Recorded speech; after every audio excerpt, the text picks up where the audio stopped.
Welcome back to the podcast, and I'm here again with Sara Hegy, right? I want to make sure I'm saying that right. And she is a brilliant scientist slash coach who has helped me in our past conversations, dig deep into my own being so that I can release things and pursue my dreams. We've talked about education and how important that is, creating new neural pathways in the brain, nurturing those, and really digging deep and looking within to lay this great foundation for, finding your purpose and pursuing that purpose and chasing your dreams and living that happy, joyous, and free life. Today, we're going to talk about kind of going way deep, way down, way back, opening up, being vulnerable,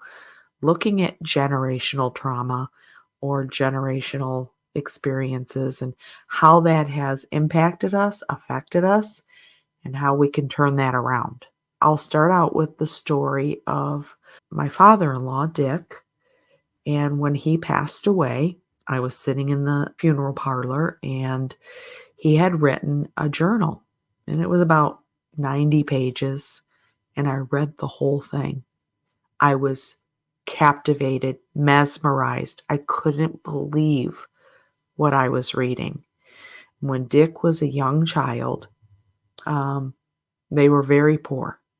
And they lived out in Pennsylvania, and there were these oil wells, and they would skim off some of the top oil to burn lanterns in their home and heat their home. And Dick's brother, who was 9 at the time, was out trying to get some of this oil for their house, and he didn't come home. And they all went out looking for him, and his father found him. And the way he wrote this was just poetic. And he said his father just let out this bellowing cry. And he found his brother, who had become overcome by the fumes, passed out, and then kept breathing the fumes and passed away at the oil rig. And when he came home into the house with the family, he said, his father, Dick's father, said, "We will never speak of this again." I didn't even know this story because it was never spoken of. I don't even think my husband knew this story because nobody talked about it. And when I think about it, gets me emotional right now just talking about when I think about that generational trauma, that guilt that's carried on from generation to generation to generation. I think, wow, now that, if you can heal that, it can open up a whole new life and create new generations that don't have to carry this trauma from generation to generation, right? Am I right? Yes, I lit up because I remember this moment when I decided I am creating a new line of my tribe. That's it. I'm doing this. So this is I have to say the story. I heard it before when we were trying to record the podcast, and it again got me goosebumps because is there is a lot of pain that is hidden within those events and that has been kind of suppressed in this family. And we're not only talking about this family. I just landed on this thought right now. We are living in a world right in this very moment where there are a lot of wars. There is a lot of people outside who are just experiencing true pain right now. And that's when this is not oh wow, this is a luxurious experience that I get to heal from my trauma and from my generational trauma. No, it is a must conversation that we get to receive right now if we want to have the next generations be any better. From what I hear in this, and why we talked about this, is because Your generational trauma is impacting the way that you decide, whether you like it or not. It's still, you're carrying, like you said so beautifully and vulnerably in your story, in your personal story, just carrying that guilt and having life events feed this guilt is just blocking you from doing what you want to do, what you love doing most, if this guilt was not there. So this really becomes an essential conversation to have right now, not from a should or pressure, but from, guys, if you want to live a great life, you want to rediscover who you are and where you came from, because there are a lot of answers in there that were hidden from your view. And when you get to know them in an empowering and enabling way, you get to get connected to your past differently. And so it's again similar to what I talked about before with my client when she said, like, oh, this is so unlike me. And I said, well, I would invite you to say this is so unlike the old me. Because if you're just like into, I want to leave this behind, and you're being so angry and sad and forceful with all of these experiences, you're not honoring that this is a part of you. And so you're again not doing yourself a service, you're doing yourself a disservice. So really, I want to stress that this conversation is essential. And for me, what triggered, like going and looking back to my roots from a different way, is this exercise that I did about financial freedom. So I was sitting in my coaching program, and then there was this thing where we were asked, what is the most thing that you're scared of, or the worst event that you're scared that it happens? And then the first thing I wrote in this list was going back to live where my grandparents came from. And I have never lived in that place. And this place was very poor. And I've been struggling to have a breakthrough financially in my business, because now that I see it, it's like, no wonder, because I carry this with me. And that's when the assignment in this coaching program was, after the session, was to go back and rediscover our roots and talk to people who were around our grandparents or whatever. And so what I did when I first went back to Cairo is I went to where my granddad came from. So just to give you a little context, so the only entrepreneur in my family was my granddad to my mom, and he built a lot of wealth, and then he lost it. And then he got into family fights with his small family, and then he remarried, and he created a new life chapter somewhere. How I knew myself and I knew my granddad this very moment is I kind of have the loser genes, because, he built something and he lost it.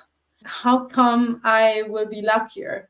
I mean, I have better education, but I kind of have the genes and the luck, Telling myself that and reinforcing that has had a tremendous impact on my self-confidence to serve people. So what I did when I went back home is I went to where my granddad lived the next phase of his life that was not so known to my mom and to the first part of the family.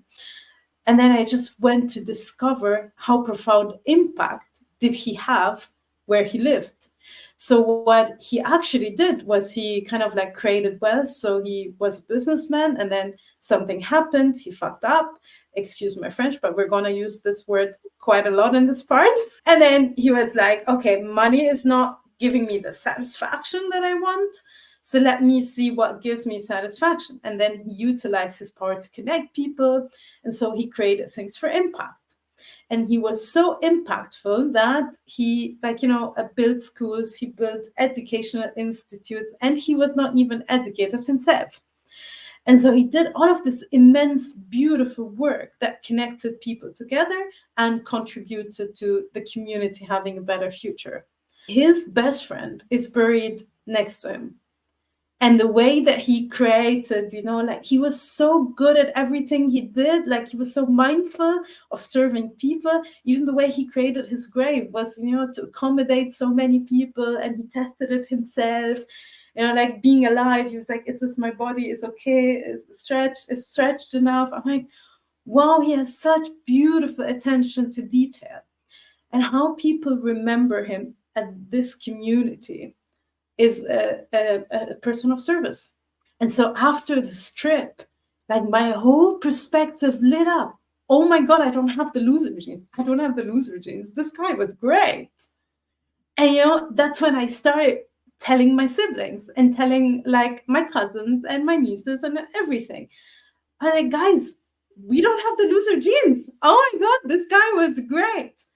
And then I discovered that my mom did not know her dad in this part of her life and his life.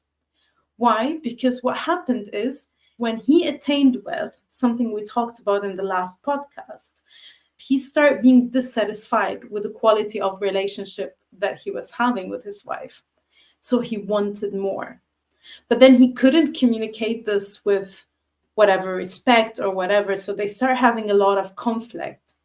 And something happened along those lines that he kind of, it hit his ego. He started having a lot of pain that had him get like out of this place. I want to start fresh. Like, this is not where I belong. And so in this process, he did not correct the fuck up that happened. He just let it, like, had created wounds out of this conflict and irresponsible behavior from both sides that then impacted his whole family. So his kids, even me, right? Like the second line of the family. Very impactful and insightful to get that even though I did not see those events, I did not even touch them. They were way before I was born. But I saw my mom and I saw how my mom react to things. How, like, what scares her, what triggers her. And I got triggered by my mom is triggered by, because she's the source of my painting as a child. And that's when I was like, if I want to elevate and take this conversation along with me, I want to plant a lot of forgiveness to my granddad for the fuck up that he did, and for the fuck up and its impact on my mom, because it did have a strong impact. And maybe he didn't have the courage, the knowledge, the education, because he was not even educated in form, like, in information, let alone in transformation. So he just did not have this wisdom of what we're talking about in this conversation, of integrity, of service, on this and that. He just did his best according to his life experience and his resources back then.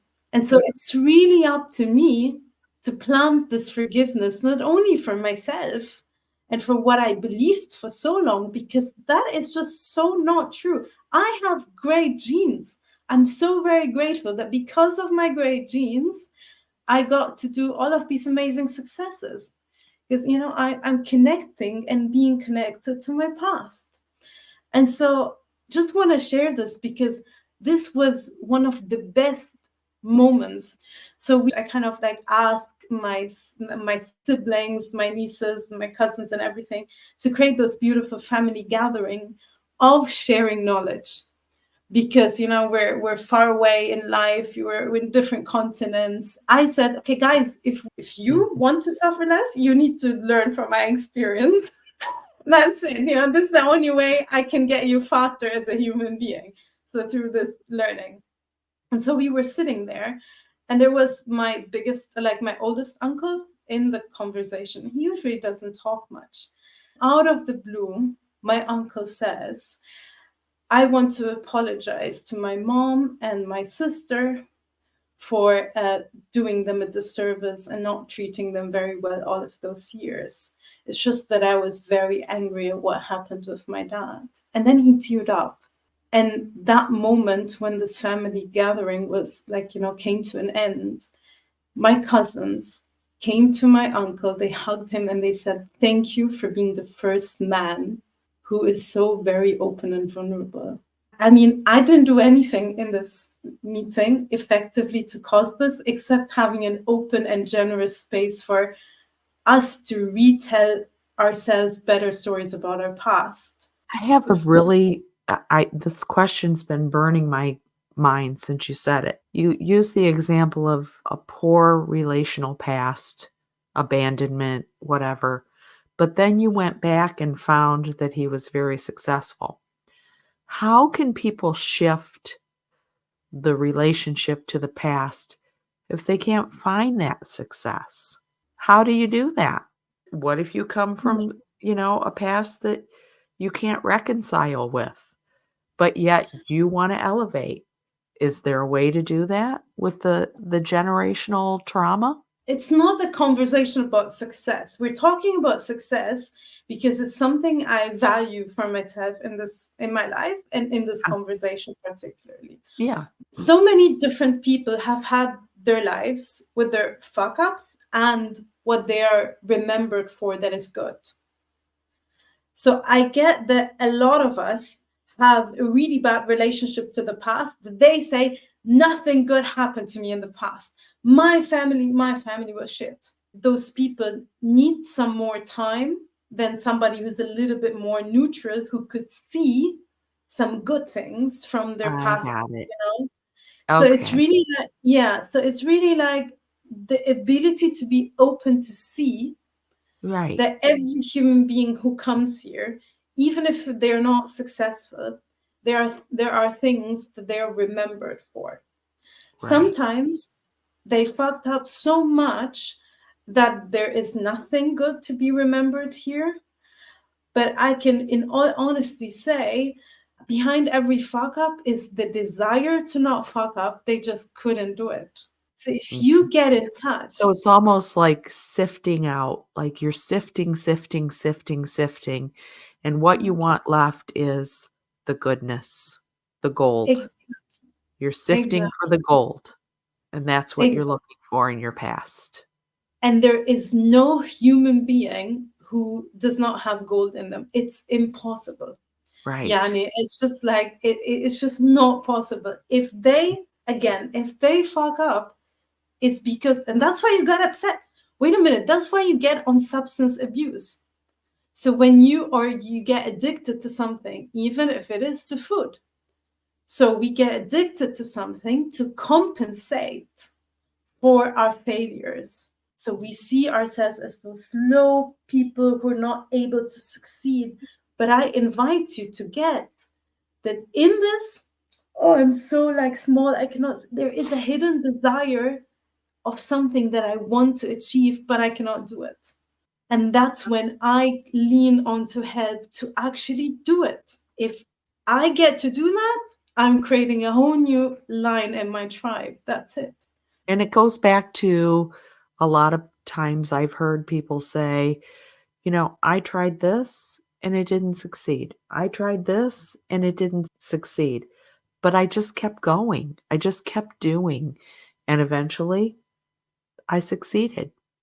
But you can't succeed without some of those failures. And I think getting stuck on that failure and not pushing forward and keep trying is where people get caught up. Let's recreate this in a very clear way for people. So the first, we said we want to do the foundational work to Right. understand, okay, why are we taking those decisions even though we don't want them? Or why are we still doing those behavioral patterns even though we don't like them? And so to really get this understanding and foundational build for, okay, what makes up a good life? This is an essential conversation. It's not a luxurious thing. It's not when I discover my purpose. No, this must be your foundation of being alive. And then afterwards, you say, okay, what do I enjoy creating? If I have all the resources, all the money, all the stuff, what would I want to do? And there becomes your talent. And then you nurture this talent into a project. And that's when you can use other people's experiences, systems, ways to make the road and the pathway shorter for you. So you get to Yeah. accelerate. And without doing that foundational work, you will not get to value yourself and who you are. And the self value is so important. It helps you exercise empathy not only over you, but over your past. And so doing this generational work lies not like up, no, it lies at the foundation of work that we're doing to be alive. So you have to And really dig deep. We started with the story of the loss of Dick's brother, his younger brother. He also lost an older brother in the war. So a lot of trauma. The good things about his family, like his ancestors migrated down from Canada, and they worked in the logging industry. He migrated all the way across the top of the United States and ended up in Salamanca, New York. And one of his ancestors was a very powerful logger, lost his hand, his forearm in a logging industry, but he was so strong and so determined that with his good hand or his only remaining hand, he would beat all these other loggers in these chopping wow. contests that he had. So that kind of perseverance and strength and determination is what I see in a lot of Barry's family. So yeah, you do have to sift through some of the trauma to see, wow, what a great lineage that they have. 100%. You know, this answers your question about what if there is no success. Now, most people, so the event that happened out there in life is that the man lost his hand. And Right. most people would complain, would like make it wrong, would blame life, would blame the circumstances, and they would be not proactive, but reactive. And they would stay stuck there. But this guy's ability, he was just like really, really, he must have been grateful for the gift of being alive. And he Mhm. must have had this desire overtake his circumstance, because that lies at the foundation of being alive. If your desire to, live a great life overtakes any circumstance that you have, that's it. It will always, the balance will always tilt towards the desire of being alive. And that's the only thing that you need to live a great life. And that's, just because he turned that into success, now this has impacted the rest of his lineage. Mhm. Now, if you take a step back and you say, what if he went on substance abuse at a time? And he saw this.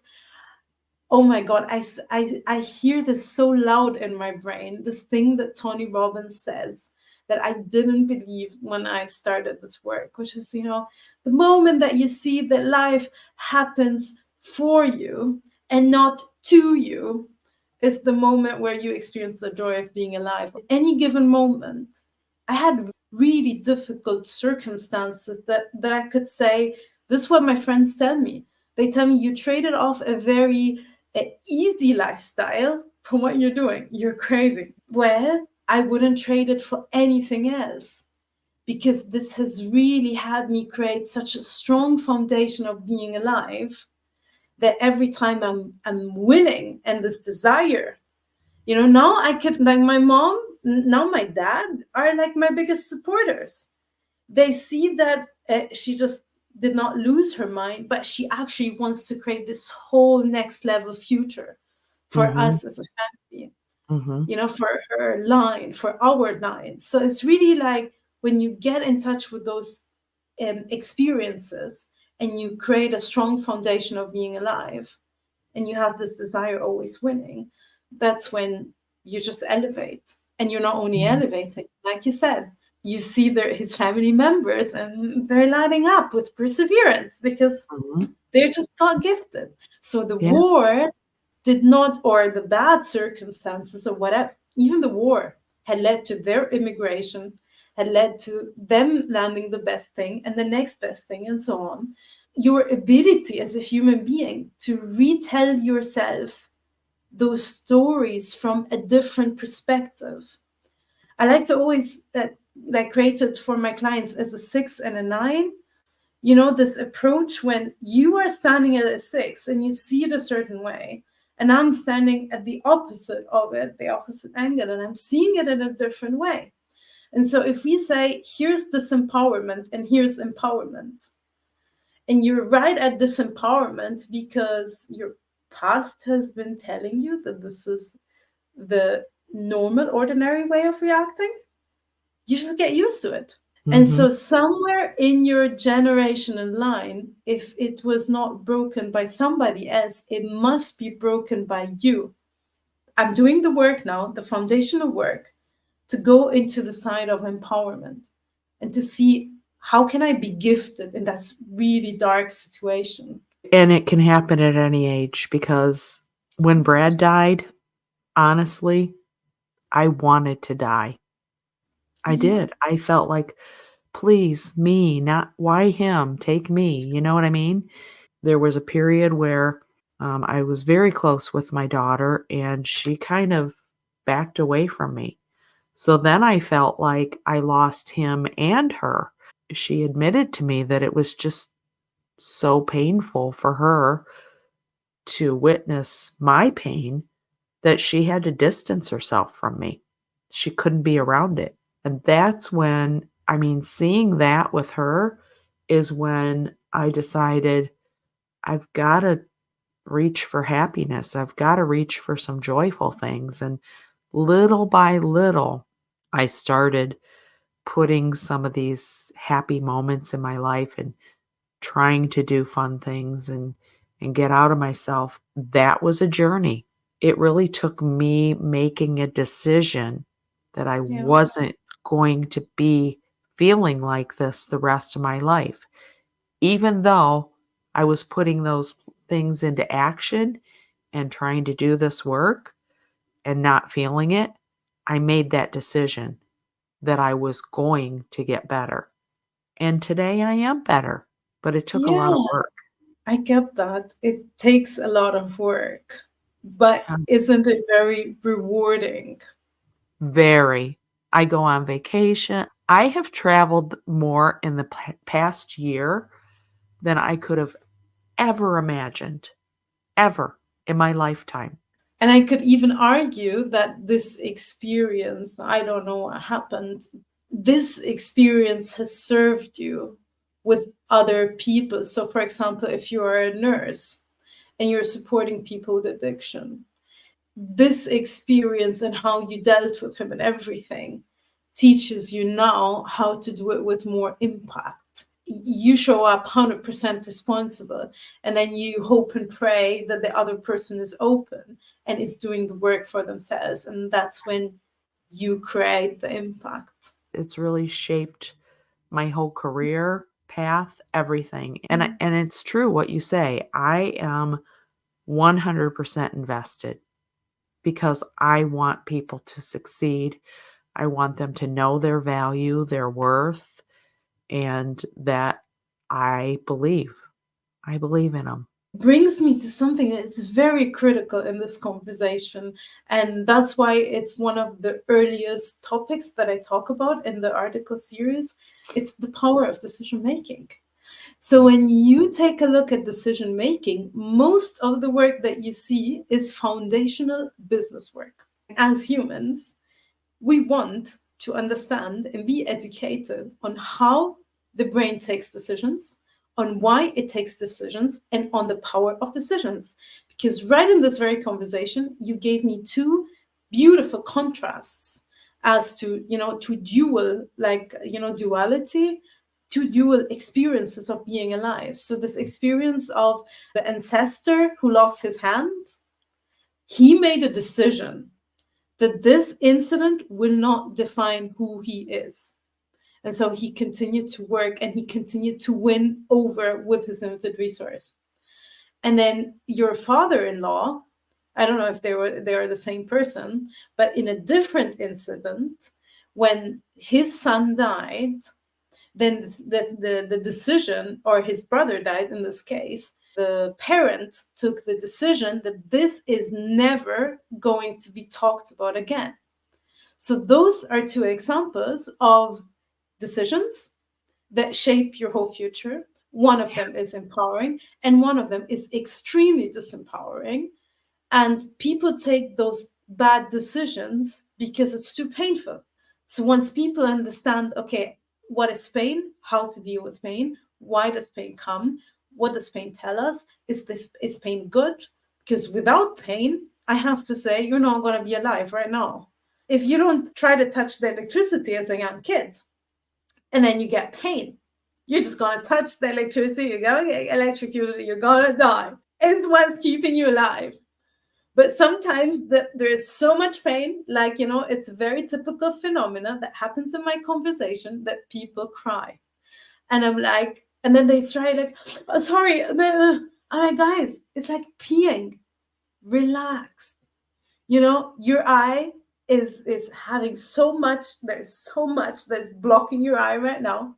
You just let it go. Mhm. Exactly like you have so much urine in your urinary bladder, you just go, let it go, and then you feel better. Again, it's just foundational work and education on how to deal with pain and not to judge it or label it so that you can take better decisions. And that's really what happens in enablement. We first got to have the courageous people to have the beautiful open space who do the work. So those courageous people cannot just have some information. They gotta be doing the work, walking the walk.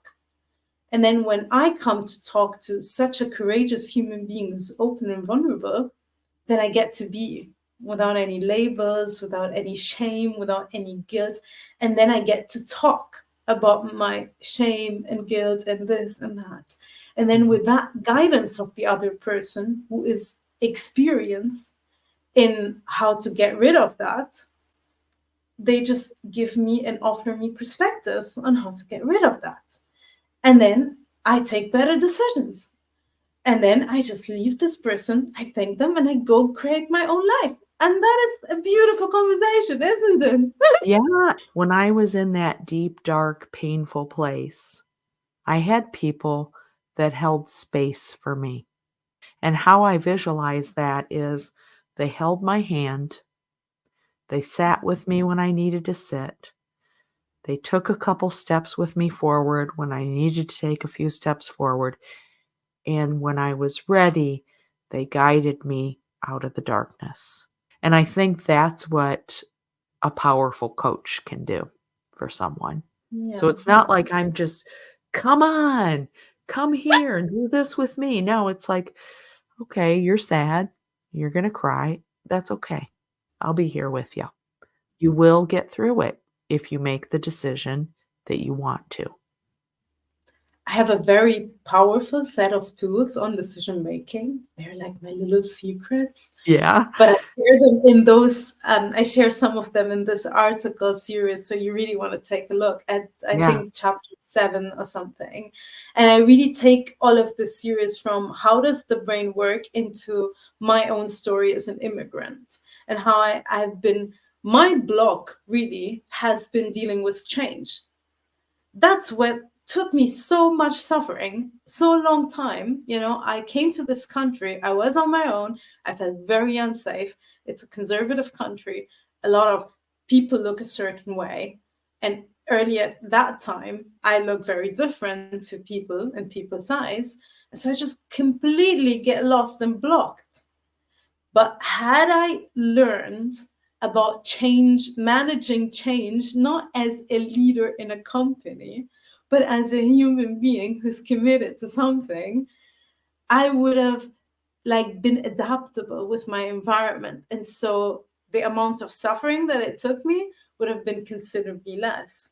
And so I really want to stress back to the power of decision making and connecting it to, so if you drive a car, you are able to take really good decisions, by the way. You're just not aware that you can use the same technique and put it in other areas of your life, because you really can. It's just a matter of open education. That's it. That's a perfect analogy because I was talking with somebody else about that the other day. We make so many decisions over and over and over and over and over when we're driving a car, and we don't even think about it. So, yeah, why can't you implement that in other areas of your life to make these changes? That's beautiful. I love that. Yes. Wow, we've been talking for a long time. I want people to be able to find you. We had talked earlier, like you offer a one-on-one coaching, you know, 100%. non-committal Yes. appointment for people. Yes. So Exactly. how Yes. how how can they find that? Just to answer the thing with your friend you were talking to earlier, the moment that we're unable to take decisions is the moment where we know that there is foundational work missing. That's it.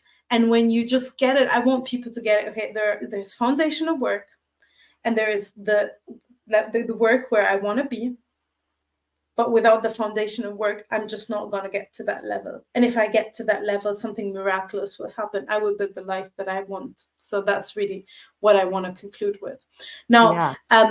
I wanted to create this in a very special way for people because I don't want to sell you something. I will sell you the most beautiful thing if you're open and if it is for you. What I've like created as a product is people just come, have a one-to-one conversation, get their challenges, experience the space, and then we come up with a personalized action plan that is again at the foundation. Sometimes it's like, on the career level or whatever, but it's really like serving this work. And then I ask them to do it. We kind of make it very actionable and practical. So it's not a should conversation. It's really like, let's do this and then afterwards do that and whatever. And then I leave people to experience the power of the conversation and see for themselves if this is the right conversation for them or not. And then on the next, in a week later, we have a short appointment where they've already asked their questions. We get like to see their progress, their performance, and then they get to see, okay, is this the right conversation for me? And if it is the right conversation with them, then they commit to a coaching program. And if it's not, then they could get to leave and go to the next means of help. And that's, how I created it and how I would love for people to experience this so that they get the power to decide and not feel like pressured or whatever. Or And you have a coupon, right? yes, it's gonna be done in capital letters, and then it gives you a 20% discount. Isn't that beautiful, right? Thanks. I love that. I love this conversation, and I hope some people reach out to you because I just feel that you're so impactful and knowledgeable, and you can help so many people because you have that personal connection. I Thank you so thank you much. for joining me, and it's been my pleasure.